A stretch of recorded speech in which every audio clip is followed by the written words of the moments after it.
TJ Sports. Tonight, we are recording on July 12th, coming to you with some updates around multiple leagues, as well as our favorites to wear the number 9.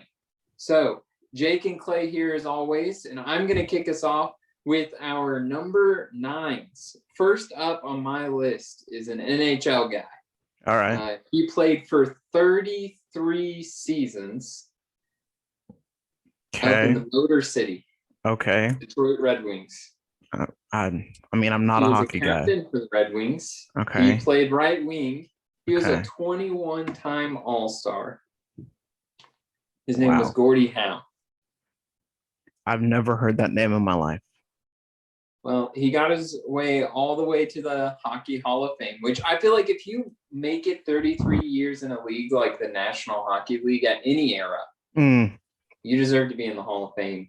But on top of that, being a 21-time All-Star, 4-time Stanley Cup winner, man, he's doing something right. That's an impressive resume he's got, for sure. Yeah. Man. And 33 years. Wow. That's insane. Years. That's insane. Any sports league. It doesn't matter what sport it is. It can be freaking cornhole. 33 years playing any sport whatsoever, any competitive thing for 33 years. That's totally unheard of. We say any. As far as professional sports, I feel like both the PGA and NASCAR, that wouldn't be too unheard of. NASCAR's a little different, I feel. But to be a 21-time top of the league, that's the part that really sets it apart. That is unrivaled. Yeah. Yeah. I can't think of anybody in NASCAR or the PGA who was consistently in that top tier of athletes for 21 out of 33 seasons. Yeah. That's just nuts. You know, and 2/3 of his career just at the top level of his game. That's nuts. Yeah. That's ridiculous. Respect. It makes like winning 3 MVP awards in 10 NFL seasons seem like whatever, dude. Yeah, pretty much. So, I'll let you figure out who I'm talking about.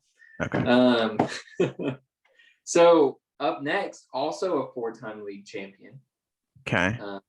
Did not live way up north, but got to play in the great state of Texas. Tony Parker. Played with the San Antonio Spurs for quite a few years. Quite a few. That's a way to put it. Yes. Man, I just remember, again, I still am not a huge basketball person, right? Mm-hmm. But like the Spurs of the mid-2000s, that was a team that was talked about. Like I distinctly remember people talking about the Spurs, even when they weren't winning championships, right? They hit that they hit 3 in the early 2000s, 03, 05, and 07. But even into the, 2009 to 2012 range, as like NBA was showing up in Oklahoma City, it was still a big thing to talk about the Spurs and how dominant they were as an organization. Yeah. And then they won it again in 14. Yeah, they were best. Basically, it was them and like the Lakers that you had to. It was always going to be one of them, almost always. A few years you had like the Mavs in there one year, but the West always went through one of them, and it was insane to watch them. Just like the old man team somehow still being good, and Tony Parker was a huge part of that. So yeah. Oh yeah. Yeah, I mean, you can question maybe if he was always like the biggest and best athlete on the team, right? Like there's some debates of some of those other guys he played with, but I just feel like from a leadership role, his job and leadership on that team is what the latter half of Chris Paul's career has been. No matter where Chris Paul has played, he's been that core, that leader, that guy to look to. Tony Parker was definitely one of those athletes. Oh, for sure. Yeah. So next on my list is a guy that I have admired almost his entire NFL career. He has finally escaped the treachery that is a career-ending team that ruined the likes of Barry Sanders, Mm-hmm. Megatron, and they almost got Matthew Stafford, but he's out in LA. And I'm hoping for shiny things in LA. Oh yeah. I just want to see that man succeed. Oh yeah. And he totally freaking deserves it. Like a quarterback that has stuck through probably one of the worst franchises in the NFL, and just man, like what more can you say about him than that video of him? What was his? It was either his second, I think it was his second year in the NFL, breaking what was his arm or his collarbone or something. I thought he injured his back. No, it was his arm. He still made the throw. Yeah, and it was the last play of the game, and he threw with a touchdown. Even though he couldn't move his left arm. That's an amazing play, and he's stayed that player his whole career. Yeah. Like, I know forever we're gonna talk about Brett.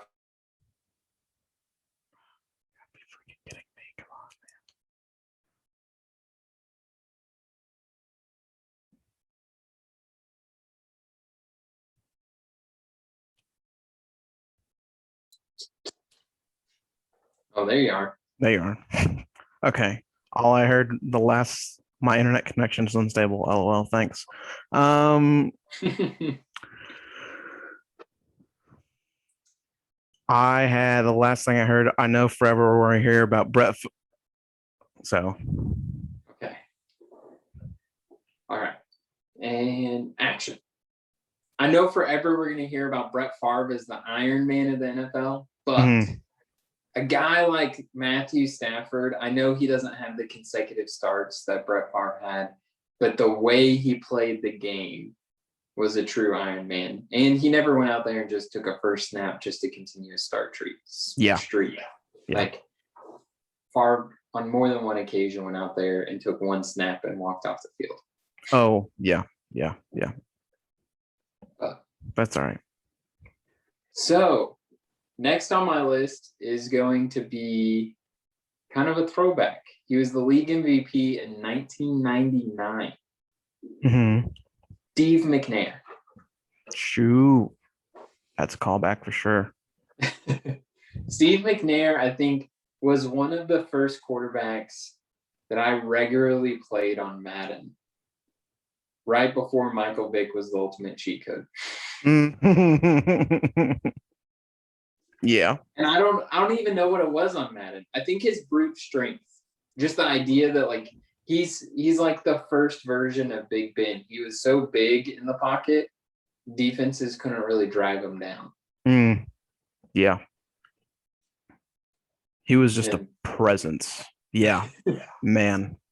And I feel like had he been there,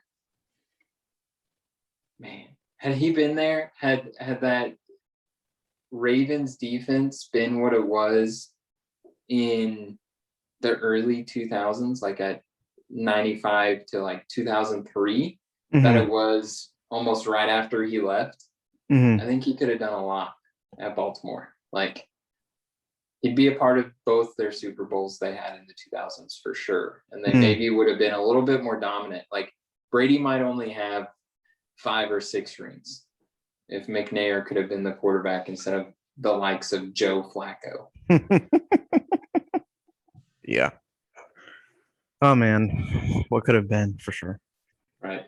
I mean, but the Manning boys, according to Peyton Manning, kept Tom from having, what would it be, 13 rings or whatever, 11 rings? Yeah. They each won 2.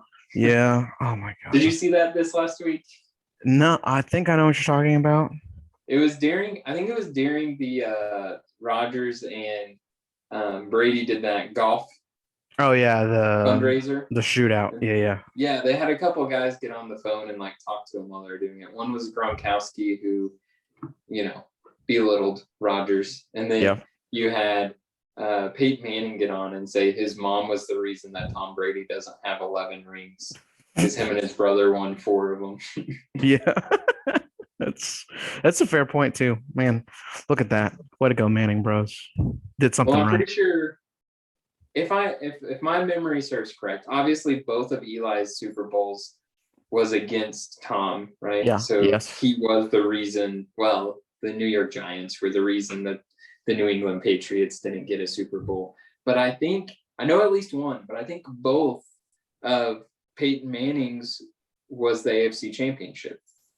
Yeah. I mean, it had to be because Peyton Manning only played the AFC Right, but I'm thinking I think they played each other AFC Championship. Yeah, one. Yeah, or wild card. One with the Colts, and that's when the Saints won the Super Bowl, and then one with the Broncos, which is when that defense won them the Super Bowl versus Carolina. Well, Peyton's been there 3 times. He won one with the Colts, lost one with the Colts, won one with the Broncos. Right, that's right. Lost one with the Broncos, won one with the Broncos. That's right. Because he went to Super Bowl 49 and 50. Yeah, because lost terribly to the Seahawks. Dude, yeah, I can't remember the years, but they're too close. They're too close and too far away. Yeah. So my final person on my number 9s, and then I'll mention my one honorable mention, and then we can move on to your turn. Okay. The last one I've got is Carson Palmer. He's definitely not my number 1. Number 9, that definitely out of this list has to go to Matthew Stafford or Tony Parker. Mm-hmm. But I don't know. I enjoyed Carson Palmer. He was a guy. He was my quarterback the first year I ever won a fantasy football league. So I'm a little partial to the guy. That's fair. So yeah, and he was a dude, respectable quarterback that was on the Bengals for a while, and then went to the Cardinals. If memory serves that right. Yes. And just a good, decent quarterback, a guy you wanted to root for sure. Was he at the Cardinals the year the Cardinals beat Green Bay in overtime? Did he throw that pass? You would know better than I would. I'm not entirely sure. I'm trying to think who threw that pass, because I just remember Aaron Rodgers threw an impossible Hail Mary, and it was so electric and amazing, and we went to overtime, and literally the first play from scrimmage was like a 70-something yard touchdown to why did I just go blank on his name? Larry Fitzgerald. Yeah. Dude, Green Bay just forgot how to tackle. They should have tackled him more than once. I don't remember who threw that pass, but it could have been him. It's very possible. It's within the right years that Carson Palmer played. I just don't remember if he was still or already at Arizona. Yeah. But anyway, my honorable mention for number 9, I'm sure is no surprise to you, as I'm sure you've heard me talk about him all of the years we've known each other. What? Yeah. No. Good old Drew Brees. No, what? Yeah, I don't know what else to say. I know some of his off the field stuff I'm not a huge fan of, but on the field, in the locker room, his pregame chants, all of that, loved the dude. And I will say some of his off the field stuff, it seems from what we can see, and I know media is all about making us like people or love to hate people, one or the other. It seems that he's one who's willing to have tough conversations and possibly grow and come to see another perspective. Yeah. He doesn't agree with it, which I never ask anyone to do, but I just felt like a guy who was dueling for the all-time touchdown record last year and all-time yards record and everything was maybe too good to actually put on the list. Yeah, you could say that. Is that a bit of an understatement? A little bit, yeah, a little bit. So before I move on to my number 9s real quick, if anyone watching this on YouTube is seeing me somewhat not paying attention, I am paying attention. I'm listening. I'm hearing everything Clay is saying, but I'm also watching the home run derby right now. And Shohei Ohtani and Juan Soto just went into overtime and they tied it up again. So now they're going to have a 3-bat, basically 3 swing off. They get 3 balls each until one of them doesn't hit one, basically. and it's in the first round. So, also Shohei Ohtani should not have been in overtime. They shouldn't have counted that last ball. Anyway, aside. Okay, now to my number nines. I promise. Okay, so for my first number nine, when I was first really getting into sports and really getting into baseball and into the Texas Rangers, there was a few guys on the team that I just really liked, and one of them, this guy, was the third baseman and played a little bit of first base. But he was on the team that built up to the World Series team. He never got to be on one of the World Series teams. He was unfortunately traded right before it happened. But Hank Blaylock. Hank Blaylock. Yeah. I don't recognize the He name. had he has a really fun name, and it's like the first player I like and was instantly drawn to. Okay. And he was not by any means like the best player ever, or even like one of the best players from the Rangers organization in the past 15 years or so. But he's just a guy that like I really liked. I really liked to watch him play as a kid, and he was the first. It was the first baseball card I ever bought. Was a Hank Blaylock card from like the Texas Rangers store at the stadium. Okay. So that's just Is there somewhere in an attic stored like a tiny Jake Blaylock jersey? No, I never had a jersey. I never had a Blaylock jersey, but the first jersey I ever bought was my Beltray jersey in college. Okay.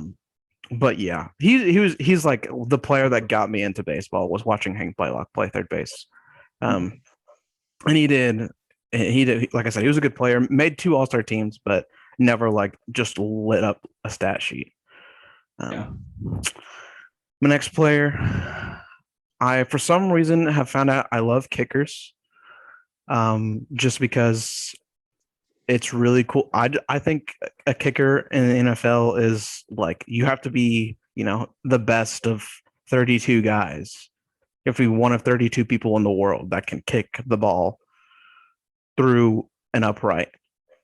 And it's hard. Right. It's hard to make that leap from college to pro. Yeah, at a decent rate enough not to get instantly fired the second you miss one in a big game. Right. Well, also you have to be graduating college at the perfect time that there's actually an opening in the NFL. Exactly. That's another thing.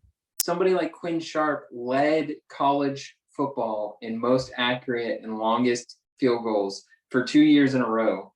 But when he finished at Oklahoma State, there was no team in the NFL looking for a new kicker, and they were like, "No, sorry." The Canadian Football League. Right, and that's yeah. You make an excellent point. It has to be the right time. Like it has to be enough old guys or guys that aren't good at it for you to have a shot. But this next guy is going to probably go down as the best kicker in the history of the NFL, the most accurate kicker, one of the strongest legs, Justin Tucker. Yep. Yeah. Do you happen to know his career field goal percentage? Career field goal percentage. I'm going to guess, right? Because I feel like the average great NFL kicker is in that like 89 to 92 range. So I'm just going to guess that Justin Tucker is like blowing people out of the water at like 94 or 95%. So that's really high. Oh. I would say great kickers hit at least like the great kickers hit 85%. I way oversold it. You way oversold it. I'm sure but all the kickers in the NFL just want to take my stats and run with it. Yes, for sure. They would all love that. I guarantee it. But no, his career field goal percentage is 90.7%, which is still incredibly impressive. Oh yeah. I'd take, Justin Tucker kicks 100 field goals in a season, which would be insane. He makes 90 of them. You take that every year. Oh yeah. Take it all the time. 9 out of 10, he's making it. So I don't know. How many attempts do you think an NFL kicker makes this season? If we're purely talking about points scored in a season, I'm going to assume that they attempt somewhere around 30 on average, about 2 field goals a game. Yeah. Does that seem fair? Yeah, that's So fair. let's say you make 90% of those. What is that? 27 field goals made, Ish. Yeah. which is 81 points in a season. Which is nuts. Boys and girls, you're telling your math teachers right now you're never going to have to do that in your head without a calculator. But I'm here to tell you on a podcast, you will. Yes, You will. 100%. 100%.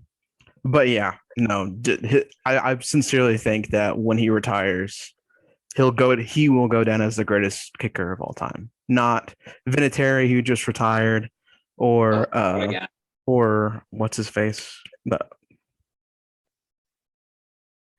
I can't think of it. Oh, are you talking to the guy who The other New Patriots England kicker. one? Yeah, that replaced Vinatieri. Starts with a G. Godkowski, or however you say it. Is that who you're talking about? Gostkowski? Yeah. Yes, Steven Gostkowski. Yeah. There it is. Those two are like really good, seen as top tier kickers. But Justin Tucker will go down once he retires, as long as he doesn't absolutely screw it up. As probably the best kicker of all time. And you can put that in an envelope and deliver it.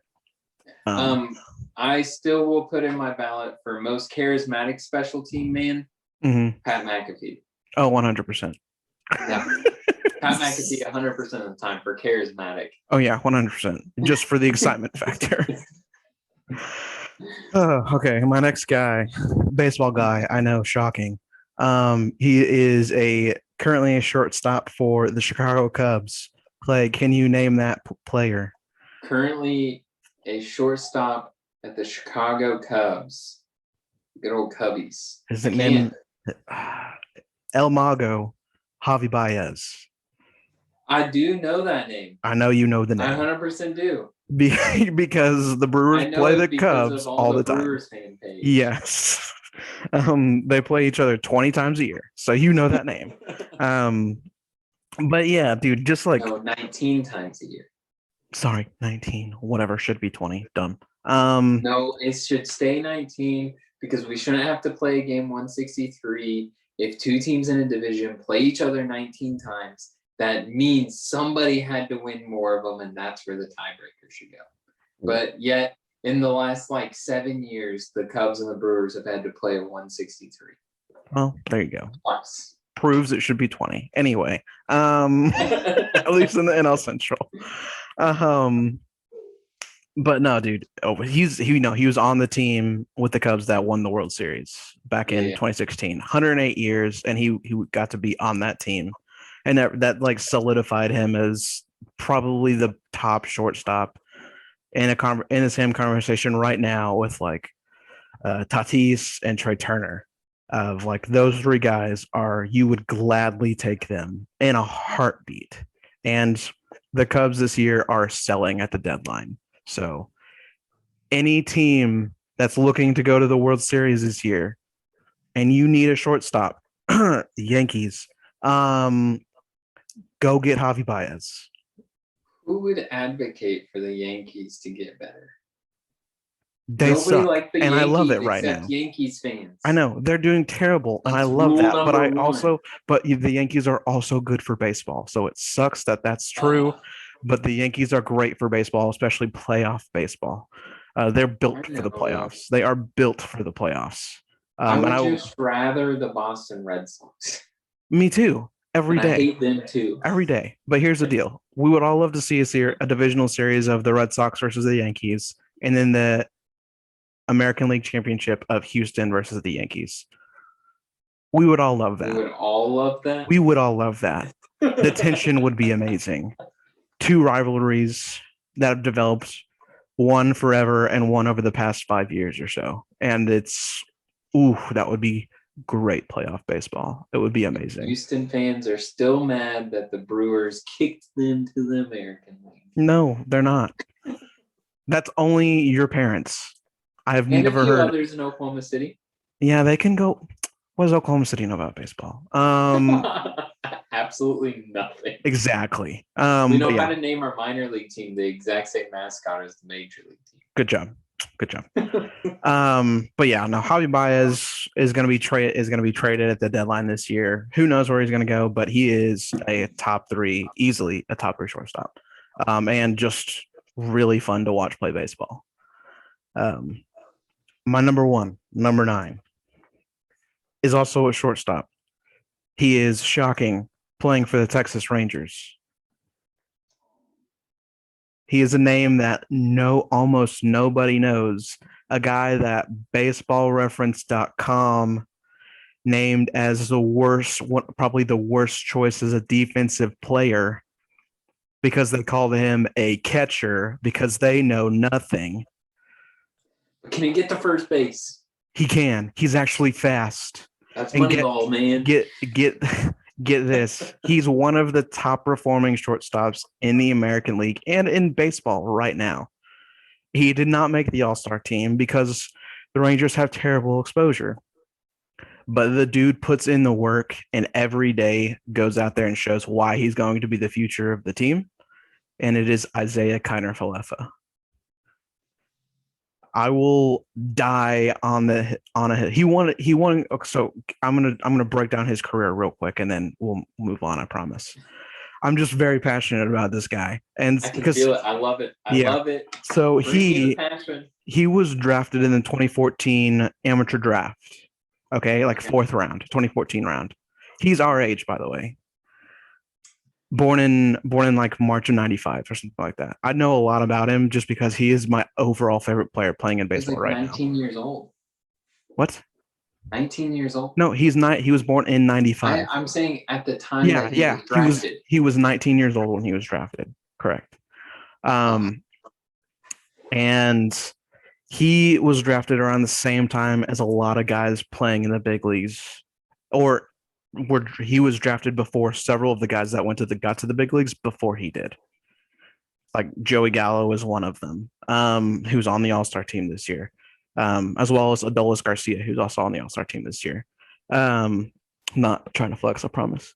But so he came up as an infielder, and at the time there was already you had Rudy Odor at second, Elvis Andrus at shortstop. And then third base was Adrian Beltre. First base was a rotating list of guys that were all power hitters, but just like couldn't hit effectively, and he wasn't built for first base. So you have 3 guys in front of you that there is almost zero chance you're getting to the big leagues on the team you were drafted for unless one of them tanks it. And then the team drafts, like a year or 2 later, draft a guy called Nick Solak to play second base, who then becomes Rougned Odor's placement at second. Elvis Andrus and Adrian Beltre still mainstays on the team. You have no place to go. And behind them are 2 highly touted scouts that are supposed to be the future of the franchise. And so they asked him to start learning to play catcher. He's not a catcher. He is not built to be a catcher. He's a really good contact hitter, and he's really fast. Not really fast, but he's like probably like the top 10% of speed in baseball right now. Sounds like the time I was asked to play middle linebacker. Exactly. It makes 0 sense. Yeah, you're a tall, thin dude. Like, no offense, not built for corner or safety. Yes. So he learns how to play catcher. He comes up his rookie year, which I believe was 2018, because Adrian Beltre gets hurt and plays a lot of third base and shines at third base. Like out of nowhere, 4 years after he's drafted, this kid that no one knew about is shining at the big league level, having a really good bat and a really good defensive play. But the problem is he's replacing Adrian Beltre. And you're not going to leave on the bench. You're not going to leave on the bench. So yeah, once Adrian Beltre gets better, he takes the back third base, and Kiner-Falefa stays as a replacement player on the bench. He stays up the rest of the year.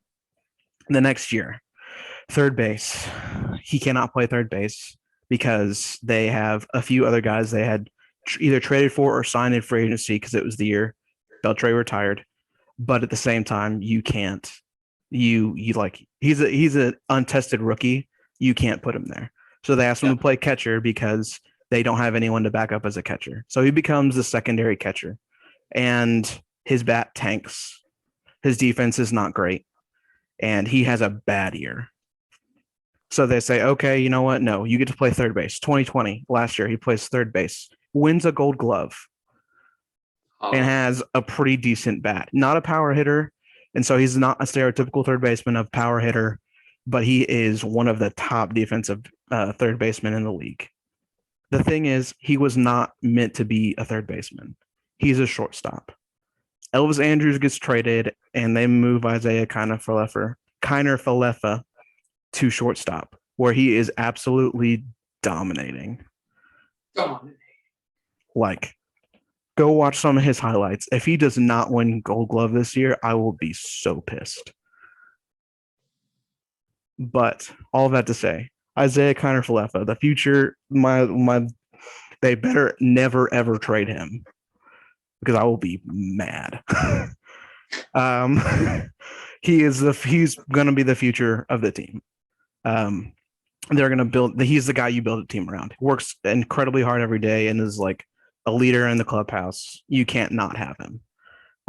Sorry, I know that was a bit of a rant, but I just want to give you just a little bit of a, let's not get ahead of ourselves. Nope, because I'm not. 2 years ago, I felt the same way about Yelich, and here we are. Yeah, but Kiner-Falefa is not the guy that's hitting all the home runs every day and doing all of it. Yelich is still the cornerstone of the Brewers if he could just stay healthy. Even when he is healthy, he's not playing like he used to. He doesn't have to play like he is that team. Like he is. Yeah, that's what I'm saying. Is that Kiner-Falefa will be the guy that they build a team around. He doesn't have to be the best player. He just has to be the guy. If that makes sense. Yeah. So he's those like are Tony Parker, right? He's like Tony Parker. Always the best player on the team, but always a solid locker room presence and always a contributor. Yes, always working hard. Yeah. Gonna give you everything every day. Yeah. All right. Yeah. Well, you got a couple of honorable mentions of nines that were too great to be on our list? I do. One is Ted Williams. That's all I really need to say. Look up Ted Williams if you want to just drool for a little bit. Reggie Jackson is another one. And then a hockey player, shocking, but the greatest hockey player to ever play for the Dallas Stars, Mike Modano.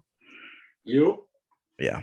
So those are my honorable mentions. I feel like I had an honorable mention that I forgot, and I can't believe that I forgot it. So let's just pull this up. Yes. Wow. Number 9. The great Bobby Boucher. You even said it wrong, Clay. Yeah, but Bobby Boucher, the water boy. Come on now. Yeah. You even said it wrong. Boucher. It's Boucher because it's in Louisiana.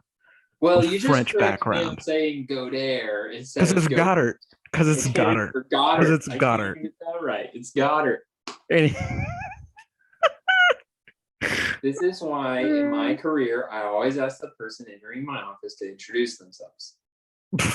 I do not try to say names based on reading them. There you go. Perfect way to go about life right there. Just ask them their name, and that way they say it and you got it. Then at least when you try to say it, sometimes I still mess it up, but it's like, you know what? I was in the right track. There you go. Hey, trying. It's okay. You're trying. Doing my best. I really am. So to end today's episode, we got a few updates from around. Let's try that again. We got a few updates from around various leagues. There's the words. I'd like to start with the NHL. We'll go ahead and just address the facts that the Tampa Bay Lightning cheated the salary cap and won their second Stanley Cup in a row. So shocked. Called it. 5 games. Oh, shocked. That was a good one. Lightning shocked. Thanks. Yeah. Also, every time I see them on the news, it reminds me how well a team in Oklahoma City, like with the XFL, which is coming back in 2023, or something like that, would do to have the name Lightning. We've got the Oklahoma City Energy, the Oklahoma City Thunder. Lightning just complete the theme. Just complete the trifecta there. But yeah, Tampa Bay Lightning, they will be on the Stanley Cup, first back-to-back champions since the 2016-2017 Pittsburgh Penguins. That's my little shout out to my Penguins. Nice. We got crushed in the playoffs this year. It's fine. Yep. It was bad. I think you had some baseball update. I did. So there's been news in the past week or two about Trevor Bauer. If you know anything about baseball, Trevor Bauer was last year's NL Cy Young winner and signed technically like it's weird, but it's a 3-year deal with the Dodgers this year for the highest AAV, which is like annual average value of any player in MLB history. Was having a really good year and like absolutely lighting people up. And then I think it was about 10 days ago, there was allegations that came out of that he had sexually abused a woman. I'm not going to get into the details. If you want to read it, there's an article in The Athletic all about it. But warning, it does get pretty graphic. So if you are sensitive to that, I don't encourage you to go read that. But just know it's not good. And even if it's not true, it's not going to play well for Trevor Bauer in the future of his career. Yeah. Who knows? There have been players that have been accused of stuff like this in basically every league. And some of them turn out not true, and some of them turn out true. And it seems like everyone just kind of glosses over it, but something like this, it feels different. Just kind of the way it's kind of all come about and developed. And so I just want to say, don't do that.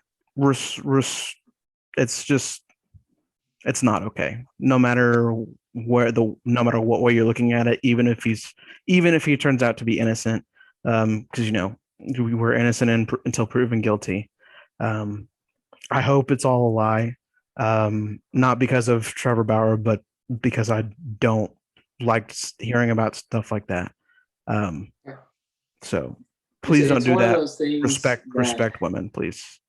Yeah, it's one of those things that we have to remind ourselves of as men, that when we hear these things, when we see these things, I'm with you. I hope that most of these things aren't true. I haven't actually read the article. I don't know the details. But a sexual assault accusation is enough for me to know that it's disgusting, right? Yeah. And as men, we have to be conscious of, let's not immediately assume that the woman's making it up, right? Yeah. I know we're innocent until proven guilty in this country. I know that's the way the legal system works, and I think that's a good way to approach it. However, if we as men walk into the subject saying, well, she's probably making it up, well, you've already answered the question as to why women wait years to say anything.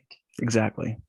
And it's our responsibility to create a space where we hear that from a woman. Yes. And we trust her word just as much, if not in some cases, we take it even more seriously than the guy on the other side saying he didn't do it. Yeah. Exactly. So that's what I'll say about that topic. Yeah. I am currently in a journey on my own that I feel like fits with this topic, in the sense of masculinity and a male's role in feminism, not as a political movement, but as a support and an encouragement to women in our lives.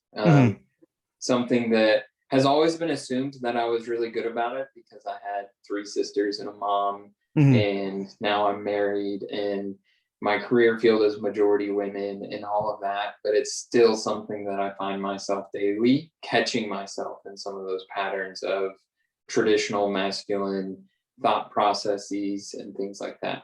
And so no matter how good we are, we always have to be aware that we can be better. Exactly. This is going to be a rough transition into basketball. Just keep going. But basketball is in the NBA Finals. If you watched our CJ Sports report, my first ever episode last week, which you'll see a few of over the next few weeks. But the NBA Finals have started. I predicted the Phoenix Suns would win in 5 games, even though I'm a Brewers Bucks fan. Man, it's all the same city. Okay. And so I don't hope that they win in 5. I just think realistically that's what it looks like. The great thing I think about these finals that truly makes it one of the most unique finals that I can remember. No matter which team wins, every player on the roster will be a first-time NBA champion. Yeah. Which is really cool. Amazing. Yeah. So that's your NBA update. Yep. Well, any other big sports news before we close it out today, Jake? I can't think of pretty much anything. Update: Shohei Ohtani lost, and Trey Mancini just won his second round. And if you know anything about Trey Mancini, he was diagnosed with cancer and beat it out last year in 2020. Came back this year and is being lights out. And he's 30, I think, so he's been playing for a while. And him like being in the home run derby and actually making it to the final round is like awesome. It's a great story you want to see. Right. So awesome. I love those stories. Love seeing that. Oh yeah. Well, all right. I think that does it. Sounds good. And this is our last episode of season 1. So we'll start season 2 kind of right along with the NFL season. Mm-hmm. But I kind of alluded to it or hinted at it. Between now and then, we're going to do some CJ Sports reports. So just like last week, it might just be one of us, maybe both of us, but we're going to limit those to about 5 minutes, just a quick check-in on big sports news. And since we're the official Texhoma home for the Seattle Kraken, you can bet you're going to get a sports report about that expansion draft 8 days. Yes. Go see Monsters. Release the Kraken. That's how we're going to open shows from now on. Yes, exactly. I'll always start with that. No exceptions. But that's going to do it for us here at CJ Sports. We will see you next time. Pew, pew, pew, pew, pew, pew, pew.